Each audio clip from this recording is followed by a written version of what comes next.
Okay, as I said, another quarter, another set of CCI edits. They keep us on our toes. They change it every 3 months so that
we never really know what we're doing unless we have tools to help us on different sites of the body.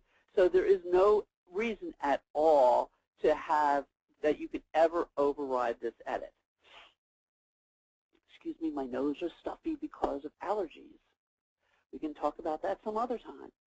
You can, so let's now look at procedure 51.9.25. You can no longer report a slew of procedures in addition to closure of vesico-uterine fistula with a hysterectomy. The new bundled procedures are a 57.530, 58.140, 58.146, 58.545, and 58.546. This is big. I mean, I'm sure the OBGYNs are like totally livid over this. Now let's look at pacemaker edits. So for cardiology in the pacemaker area, we want to watch in 19.3, we've added 18 new edits with 33.211 in the column 2 position and 17 new edits with 33.210 in the column 2 position. The column 1 codes are all related to permanent cardiac devices and have a modifier indicator again of 0. 0 means we can't override at all with a modifier. And column 1 codes include pulse generator insertions 33.212 through 213 and 33.221, and cardiac pulse device pocket relocation 33.220 and 33.223. So these are the column 1 codes, and so the column 2 code is what is going to be the code that you shouldn't be billing, and you should be billing the column 1 code.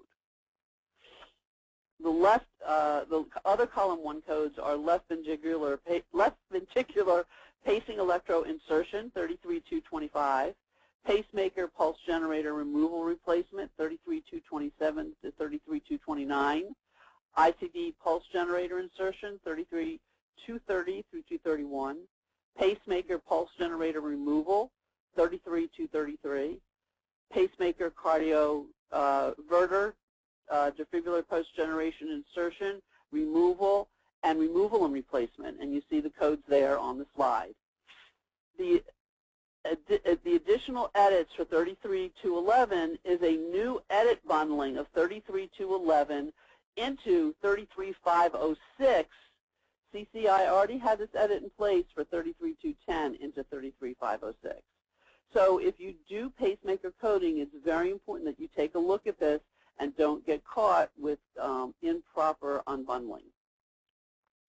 Now, those of you who do cardiothoracic surgery know what TAVR is. It's really neat. I attended an AAPC chapter all-day symposium, and they had a cardiothoracic surgeon speak on this, and he had slides and videos showing it, and it is one of the coolest procedures and technologies that exist today, which is TAVR, trans-aortic valve replacement. And this is, instead of cracking open the chest and doing a valve replacement, they actually either thread through the groin, just like when they're doing a cardiocatheterization, or they actually puncture a small hole under the breast area to go up into the, and then a small hole into the heart to go up into the heart, and use a catheter to do an aortic valve replacement. It is a minimal invasive approach to replacing an aortic valve, when before it was a majorly invasive procedure and your chest got cracked open to do this type of procedure. Not every patient is a candidate for TAVR, but when it's done, it is quite an amazing procedure. So if your doctors are doing TAVR, alert them that there are edits that are added to 33.365, and that includes a thoracotomy with exploration, pleural drainage percutaneous with insertion of an indwelling catheter, and pleural drainage percutaneous with both with image guidance and without image guidance. All of these codes have a modifier of 1, and so you can override with an edit. When would it be appropriate to override? In this case, because you're always working in the same basic area, you don't have a separate site, would be if you ended up doing a thoracotomy or you did the drainage with or without the image guidance at a separate encounter. So if the TAVR was done at one time, and then later in the day, or at a different time of the day, the doctor had to go in and do a thoracotomy with exploration or the drainage, they would be able to put a 59 modifier on it to indicate it was a different encounter. So in addition to the edits with 33.365 and 33.140, that was also added, which is a transmyocardial laser revascularization by thoracotomy, which is a separate procedure. So there's a modifier indicator change. Before it had a modifier of 1, which means you could override the edit, but now, as of October 1st, they changed the modifier to 0, which means you never can override the edit.